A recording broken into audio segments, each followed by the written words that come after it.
3 years ago, one person quit a job they hated. They didn't win the lottery, receive an inheritance, or launch a startup.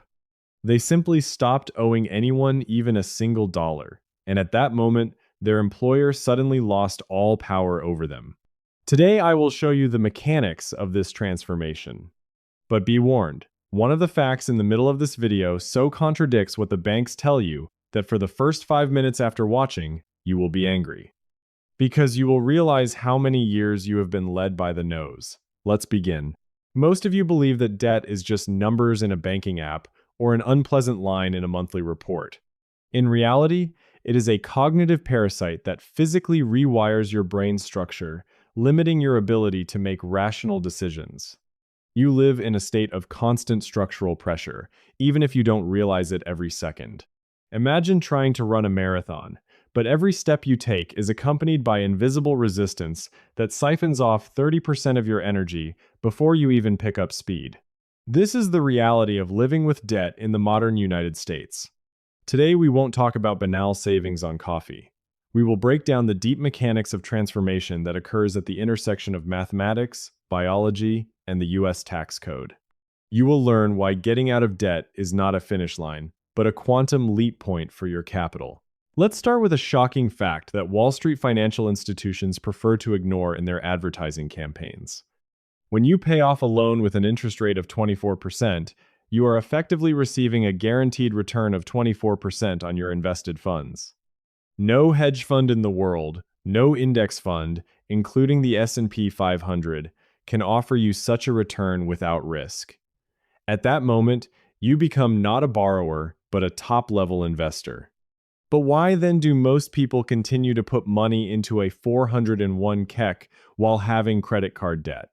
This is a fundamental error in logic that we call negative arbitrage. Take the example of James. He has $30,000 in credit card debt and $10,000 in a savings account at 4% per annum.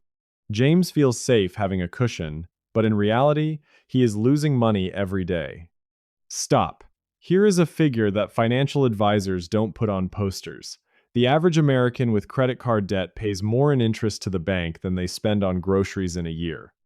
Think about it. You are feeding the bank better than your own family. His debt is growing faster than his savings. This is a financial risk zone where any market correction can turn his life into a structural collapse zone. And here lies the first curiosity loop. Did you know that there is a psychological threshold after which your brain stops perceiving money as a survival tool and begins to see it as a tool for dominance? This threshold occurs exactly on the day your net worth moves from the red zone to the gray zone. When you close your last loan, something strange happens to your perception of time. Debt forces you to live in the past. Every cent you earn already belongs to someone else for services or goods you consumed months or years ago. You are working for yesterday's self. As soon as the debt disappears, your time vector turns 180 degrees. Now, every dollar you earn belongs to tomorrow's you. This is a fundamental shift in the neurobiology of planning. People without debt have cortisol levels, the stress hormone that are on average 15% lower than those under a constant debt burden.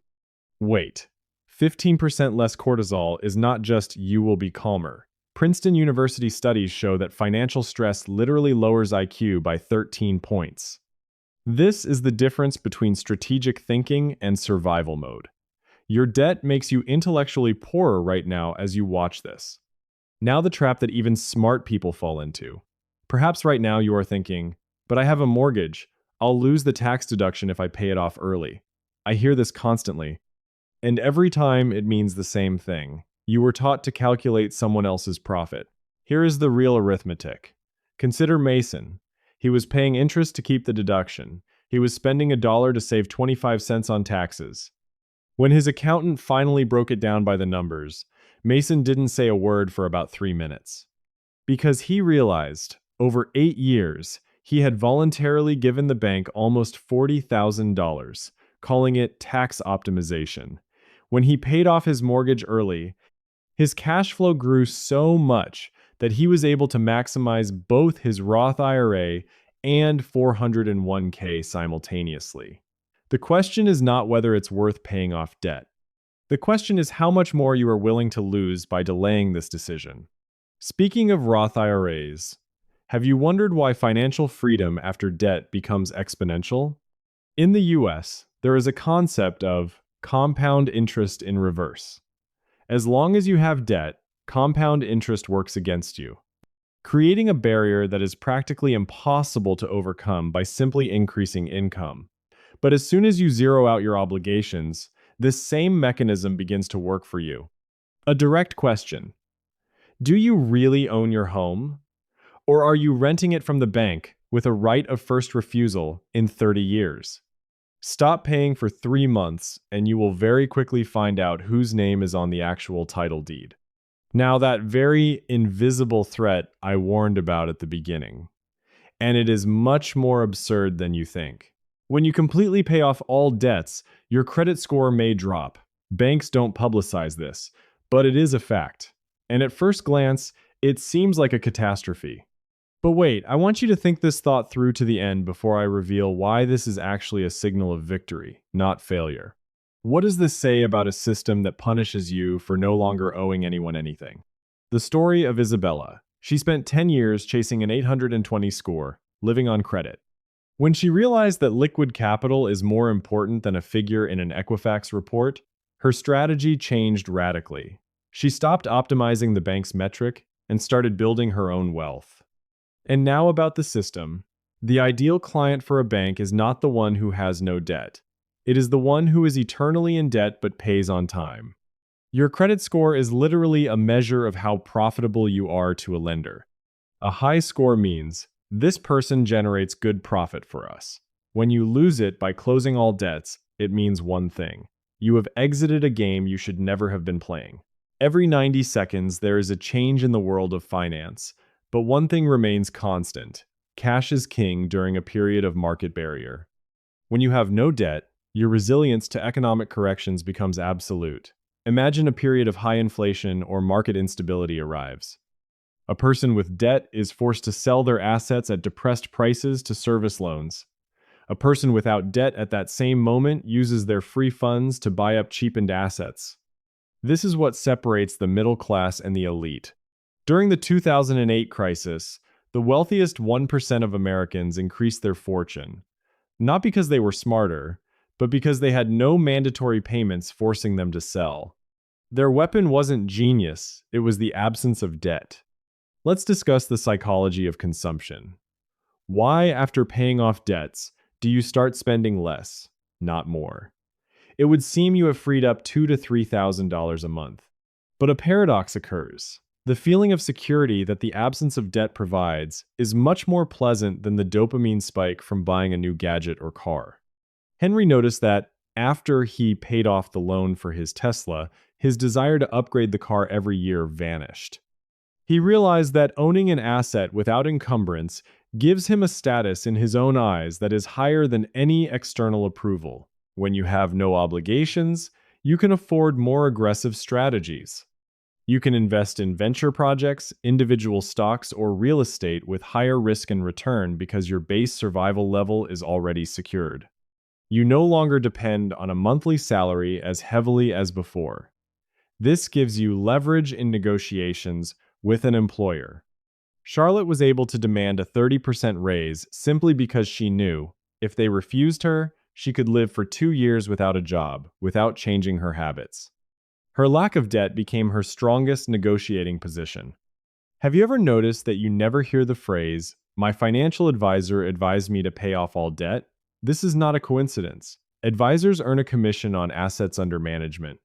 Your debt is not their problem. Your investments in their funds are their income. The system is built so that you continue to invest rather than free yourself. And now, an important detail. There is a concept of effective income.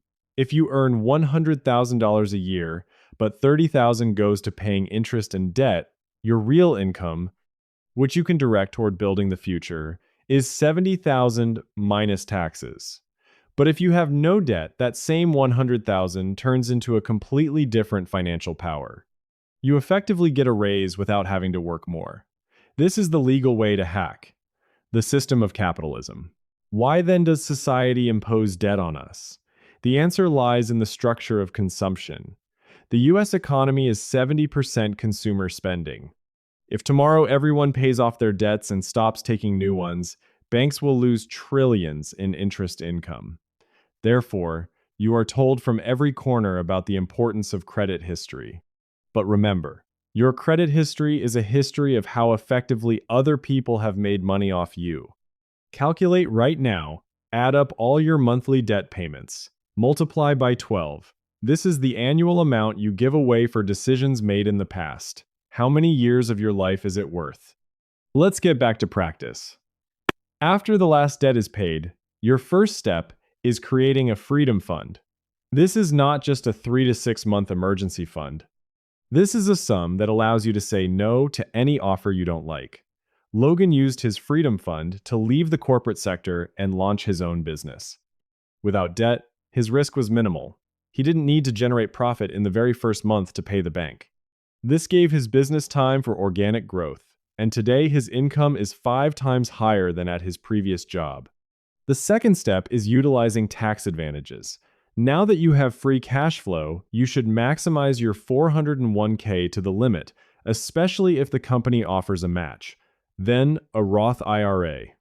Why is this important? Because in the US, taxes are likely to rise in the future due to the massive national debt. By investing in a Roth IRA now, you protect your future capital from tax corrections. However, there is one thing that can ruin everything. It is lifestyle inflation. When debts disappear, the temptation arises to reward yourself. A new car on lease, more expensive housing, a luxury vacation. This is a trap that will return you to the starting point. Emma did otherwise. She decided that 50% of the amount she used to give to the banks, she would invest, and the other 50% spend on improving quality of life. This allowed her to feel progress without creating new financial barriers. Financial problems are the #1 cause of divorce in the US. Not infidelity, not incompatibility of characters, money. More precisely, debt pressure, which turns every conversation about the budget into a battlefield. William and Amelia say that their marriage became stronger not because they started earning more, but because they no longer had to decide which bill to pay first. They started planning a shared future rather than picking apart the mistakes of the past. At some point, you will notice that you have started looking at things differently. Before, you saw the price of a product. Now, you see the time that product takes away from you. If you have debt, every purchase costs you 1.5 to 2 times more because of interest. Without debt, the price is just the price. This gives you incredible clarity of thought. You begin to value quality over quantity. You begin to invest in your education, health, and connections, because these are assets that cannot be confiscated and which are not subject to property tax. But let's be honest, the path to this freedom is hard. It requires radical honesty with yourself. Lucas spent 2 years living in a regime of strict economy to close his student loans. His friends went on vacations and bought new cars. Today, Lucas owns 3 real estate properties that bring him passive income, while his friends are still trying to negotiate with banks for restructuring. Which of them is truly free? It is important to understand that getting out of debt is not only about money, it is about power. Power over your time, over your decisions, and over your future. When you owe, you are a servant of the system. When you are free from debt, you become its architect. Many ask, but what about inflation? Isn't debt beneficial when money is devaluing? This is a dangerous misconception for a private individual. Inflation is beneficial to those who have assets growing faster than inflation, not to those who have consumer debt with high rates. If your debt is at 20% and inflation is 5%, you are still losing 15% a year.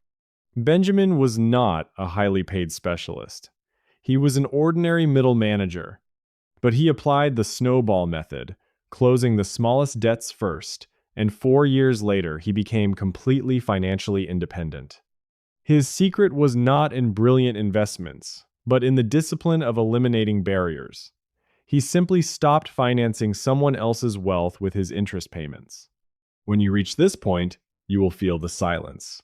This is the absence of constant background noise about upcoming payments. This state allows you to hear new opportunities. You will start noticing investment ideas where before you only saw problems. Your brain will switch from survival mode to creation mode. And this is exactly the moment when your fortune will begin to grow at a frightening speed. Your financial journey is just beginning. Every step you take today toward reducing your obligations is an investment in your future freedom. Don't wait for the perfect moment. Don't wait for help from the state or a change in interest rates. Your salvation is in your hands, in your Excel spreadsheets, and in your ability to say no to momentary desires for the sake of a great future. The last thing I want to leave you with. Most people who watch this video to the end will do one of two things. Either close the tab and return to their payment reminders, or right now, they will open a spreadsheet and write in it one single question. How many months until zero? And if you chose the second option, it means you are already different from the majority. Subscribe to the SemInvest channel, because here we don't just talk about money, we change the mindset that leads to freedom. Every new video is a step toward a system where you control the money, not the money controls you. And if you truly want to get out of debt, start investing, and build capital, stay here. This is only the beginning of your journey.